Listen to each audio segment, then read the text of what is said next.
ये हमें यकीन है कि हमें कोई भी परमेश्वर के प्रेम से अलग नहीं कर सकता,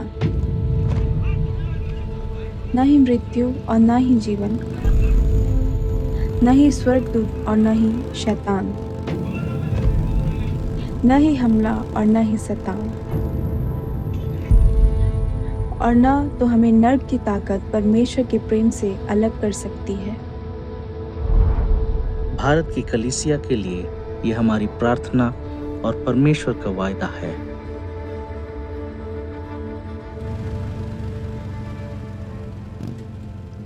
हमने अपनी सेवकाई ऐसे गांव में शुरू किया जो मुख्यतः गैर मसीही है। ये हमारी विनम्र शुरुआत थी। परमेश्वर हमारे प्रति विश्वास योग्य बना रहा और 6 साल बाद हमने गिरजाघर का निर्माण करना शुरू किया। हमने अपने समुदाय की सेवा की। हमने लोगों को चमत्कारिक ढंग से चंगाई पाते देखा और 1 दशक से हमारी कलीसिया बढ़ रही थी।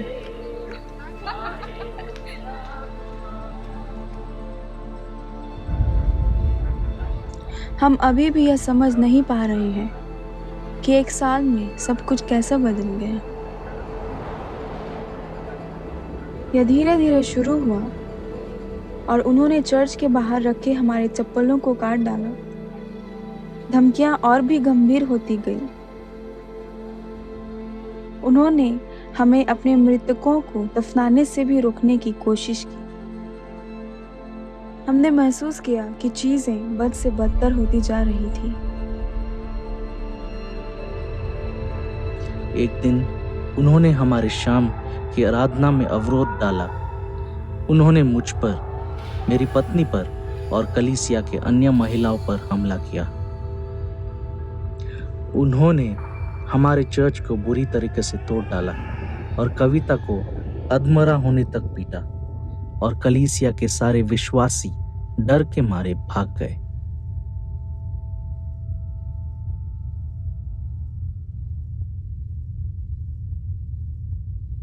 हमने सोचा, हमारे साथ ऐसा क्यों हुआ?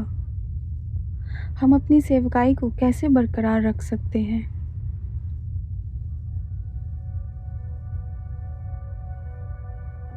पर परमेश्वर ने हमसे बात की और ये वायदा किया कि डरो मत, मैं तुम्हारे साथ हूं। इसलिए परमेश्वर के वायदे को थामे रखते हुए हमने अपनी सेवकाई को उसी जगह में जारी रखा।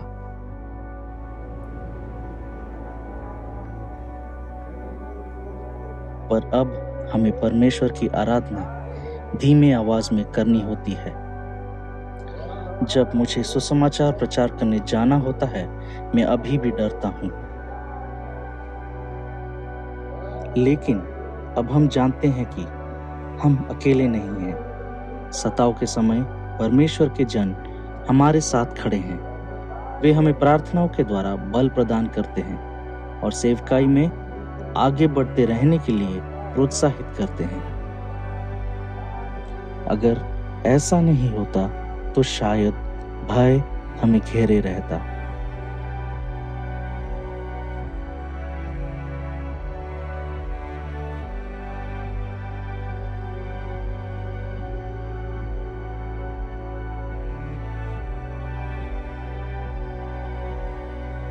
எதிர்காலத்தில் மதவாதிகளால் அதிக உபத்திரங்களும் பாடுகளும் இந்தியாவில் உள்ள சபைகளுக்கு வரலாம். ஆனாலும் வேதம் சொல்லுகிறது, திடன் கொள்ளுங்கள், உலகத்தை நான் ஜெயித்தேன் என்று சொல்லி. கர்த்தர் நம்மை ஒருபோது கைவிட மாட்டார். அவருடைய அன்பை விட்டு ஒன்றும் நம்மை பிரிக்க முடியாது. எவ்வளவு நாம் கோத்திரப்படுகிறோமோ அவ்வளவாய் சபைகள் வளரும், பெருக ஆரம்பிக்கும். தேவநாமம் மகிமைப்படட்டும்.